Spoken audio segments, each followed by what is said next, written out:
George Soros, a billionaire philanthropist who has come to be known for funding regime change operations in different countries through his open society foundations and a maze of NGOs. Though a Jew, he has been funding money to anti-Israel groups, including to terror organizations like Popular Front for the Liberation of Palestine. Even his native country, Hungary, has passed a federal law, a dedicated law against him, called the Stop Soros Law, to stop him from funding organizations in Hungary. That's because he has financed various political movements in Eastern Europe, which resulted in rising tensions and civil unrest, destabilizing governments. It is this Soros who has now turned his attention towards India, calling for a democratic revival. George Soros and his Open Society Foundation has a disproportionate influence over the Congress Party, and the political developments in India over the past few years is indicative of that. Despite the Supreme Court of India giving a clean chit to the Modi government on the Rafale deal, a French tabloid Mediapart published a report claiming wrongdoings in the Rafale deal based on a complaint filed by a French NGO named Asso Sherpa, which is funded by George Soros' Open Society Foundation. And in July 2021, Rahul Gandhi pounces on the Rafale issue again after Mediapart publishes a report that a judge investigator will probe allegations of corruption in the Rafale deal. Around the same time, Forbidden Stories, funded by George Soros' Open Society Foundation, publishes a report about Indian government using Pegasus spyware.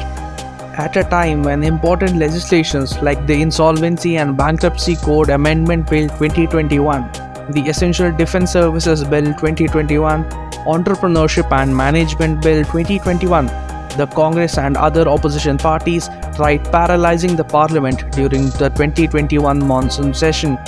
The same template followed, albeit on a different issue in 2022. Rahul Gandhi has been constantly alleging that Adani has close ties with PM Modi, just like how he made baseless allegations of corruption and favoritism to Ambani in the Rafale deal. In January 2023, Hindenburg Research published a report about Adani alleging stock manipulation and fraud. A month later, Rahul Gandhi went on a tirade in Parliament linking Adani with PM Modi with the Congress, yet again trying to stall Parliament, demanding Joint Parliamentary Committee probe.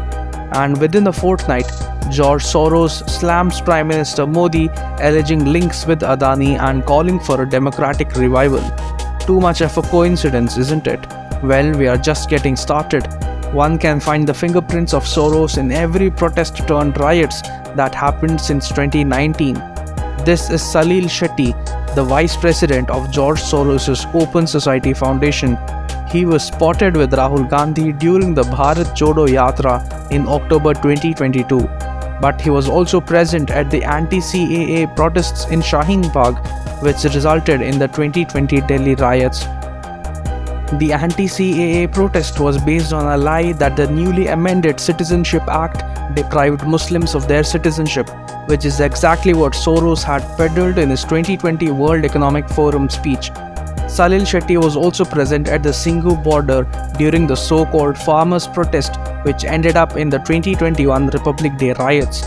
Given his recent walk with Rahul Gandhi and Soros' latest speech, one can only wonder what the Congress is up to. But it's not like the Soros Congress Connect happened only recently. Shivshankar Menon, who served as the National Security Advisor of India from January 2010 to May 2014 under Prime Minister Manmohan Singh, currently sits on the board of trustees of Crisis Group along with George Soros. Harsh Mandar, who was on the National Advisory Council formed by Sonia Gandhi, is also the chairman of George Soros' Open Society Foundation's Human Rights Initiative Advisory Board. Amrit Singh, the daughter of former Prime Minister Manmohan Singh, is also associated with one of Soros' initiatives, the Open Society Justice Initiative. Amartya Sen, a Congress sympathizer along with George Soros, is part of the advisory council of NGO Namati, funded by Open Society Foundations, that works for environmental justice in India. Yogendra Yadav, who also participated in Rahul Gandhi's Bharat Jodo Yatra, was a professor at the Center for Study of Developing Societies in 2006 and had presented a state of democracy in South Asia study in front of Soros. Congress MP Shashi Tharoor tweeted in 2009 that he met with his old friend George Soros. Soros himself visited India in the year 2006 and had reportedly sought a meeting with the then Prime Minister Manmohan Singh.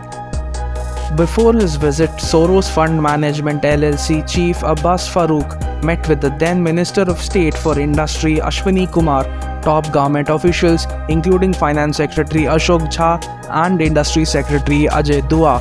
The Congress Party's Rajiv Gandhi Foundation, whose FCRA license was recently cancelled, had received funds from various organizations linked to George Soros' Open Society foundations. All these above established the close links that Congress Party shares with Soros. So the question that every Indian must ask is the Congress using a foreign hand to further its political interests?